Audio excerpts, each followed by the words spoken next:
These are some banned accessories in football. First up, can you imagine a kangaroo could have cost David Beckham his career? Sounds crazy, right?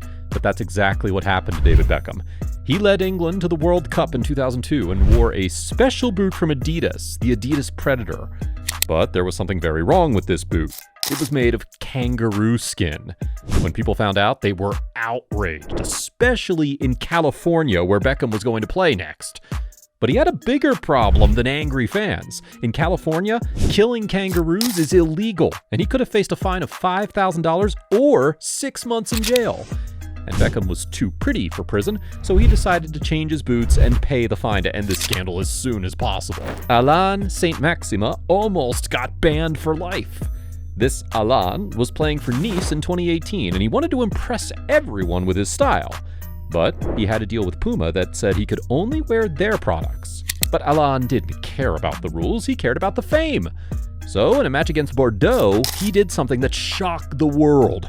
He wore a Gucci headband. It looked cool, but it made the French authorities very angry because branded headbands are not allowed. Alain tried to hide the logo with white tape, but it didn't work. He kept wearing the headband to practice, and Puma changed his contract to make him stop. But he didn't listen, and he chose to pay a fine every single day. It was only $100, but it was still a very silly way to waste his money. What if I told you that some of the best footballers in the world could have been banned for life because of what they wore on the pitch? Brazil have a famous yellow and green kit that everyone recognizes. But in 2014, Nike tried to change that and made a huge mistake. They designed a new kit for Brazil that was all black. It had the Brazil logo, the name, and the 5 stars for their World Cup titles. The players liked it, but the fans hated it. They said it was not their true colors, and it did not represent their flag. They demanded Nike to cancel the kit and stick to the classic ones.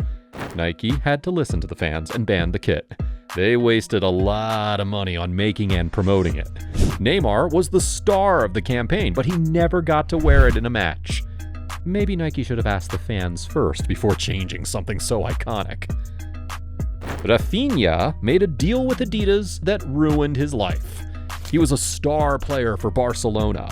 He signed a contract that said he could only wear Adidas cleats, but he didn't know what he was getting into.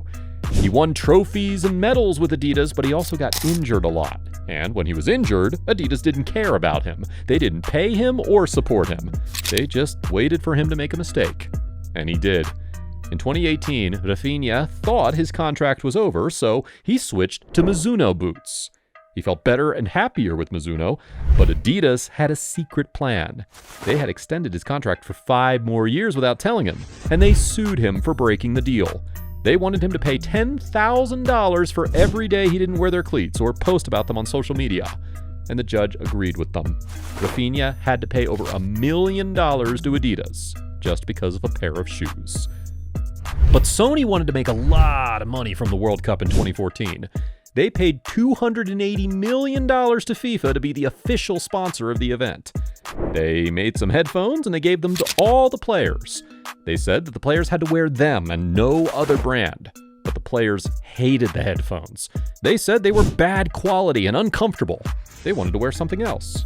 And one player decided to do something about it. He was Neymar, the star of Brazil. He wore a pair of Beats by Dre headphones instead of Sony's. He showed them to the world on camera. He made Beats by Dre famous and popular, and he made Sony lose $1.7 billion. But FIFA didn't like what Neymar did, and they banned Beats by Dre from football.